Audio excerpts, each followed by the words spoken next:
5:33, and I'm going to call this meeting to order. Roll call. Escuchar present. Nerida Cantu present. Alda Benavides present. Alex Cantu present. Mary Hernandez present. Dr. Saenz, I do declare quorum. Thank you, Mr. Salinas. We have no public comments. Okay, so moving on to the next one, be the notice of discussion 2021 proposed tax rate for the school year 21-22. Thank you. Mr. Joel Trevino, our Chief Financial Officer, is going to give us information on the proposed 2021-2022 tax rate.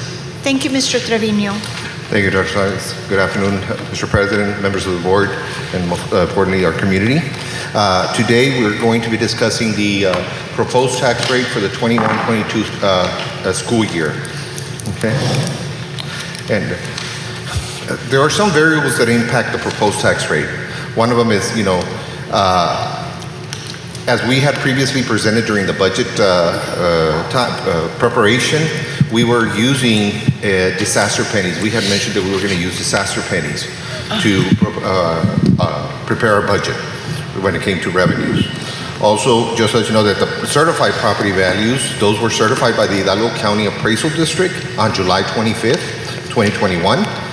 And after we receive those certified values, we have to submit those values to TEA, and they in turn turn around and give us a maximum compressed rate, okay, based on the certified property values. Now, just to make a notation on this one, due to the change in fiscal year, in the past we would normally approve the tax rate as well as the budget at the same time.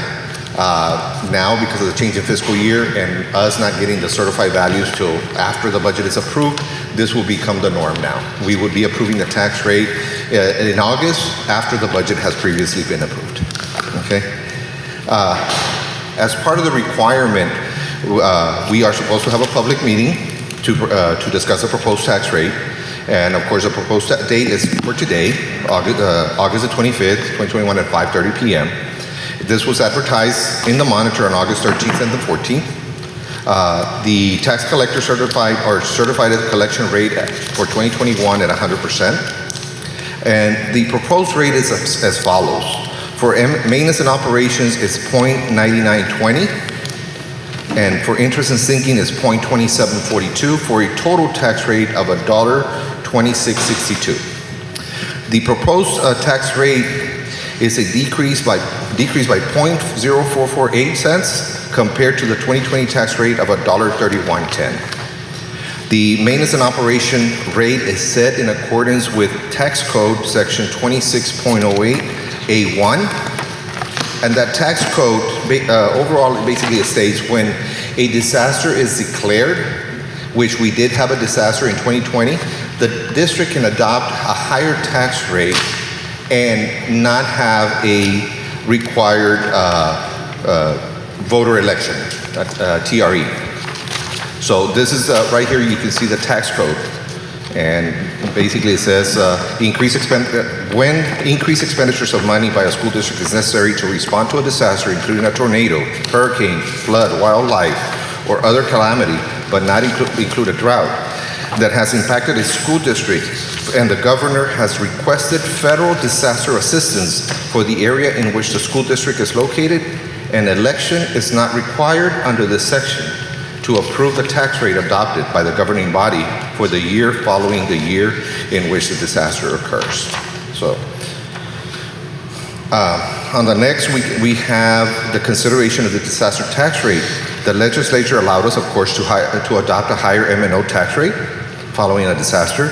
And on July 25th, 2020, Governor Abbott issued a proclamation issuing a disaster declaration for Hidalgo County due to Hurricane Hanna. On the next page, it's a continuation of the consideration of the disaster. Here we have the letter from Governor Abbott declaring the disaster. Now, what are the changes in net taxable values for certified property values?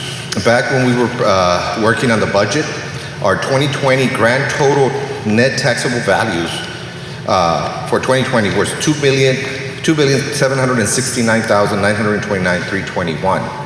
The certified values for 2021 is $3,167,537,236. That is an increase in property values within La Joya ISD boundaries of 14.35% increase from the total compared to last year. So that was a huge increase in our property values.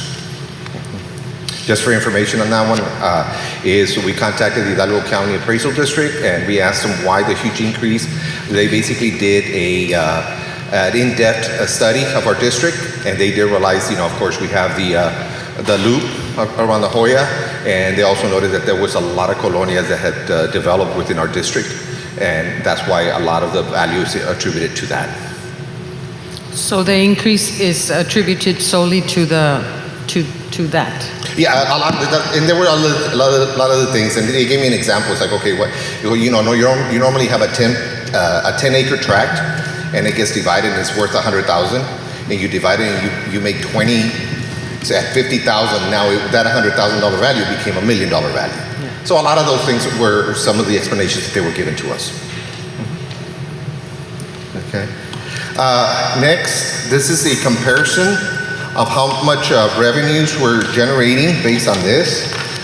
Because of the tax compression and everything that the state did 2 years ago, our state revenues really did not change.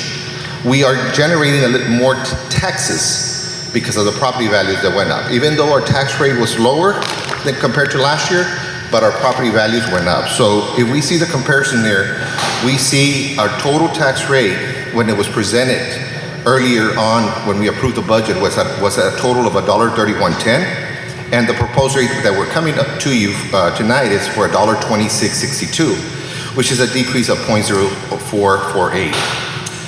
Revenues,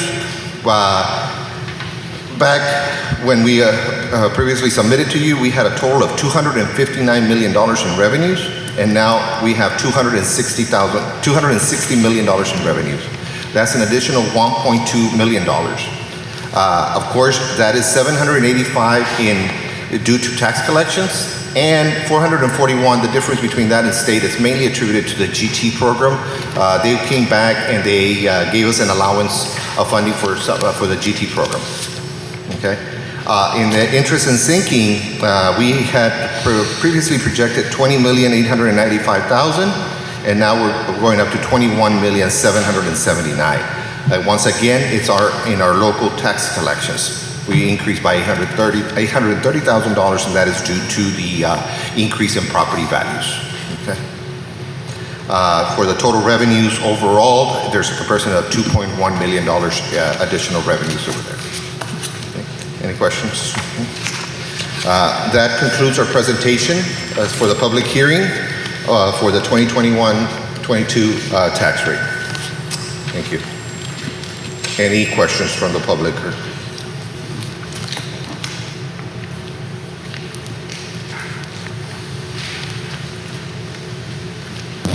Any questions? Anybody? Thank you, Mr. Trevino. Thanks, sir. Okay, with that being said, it is 5:43, meeting adjourned.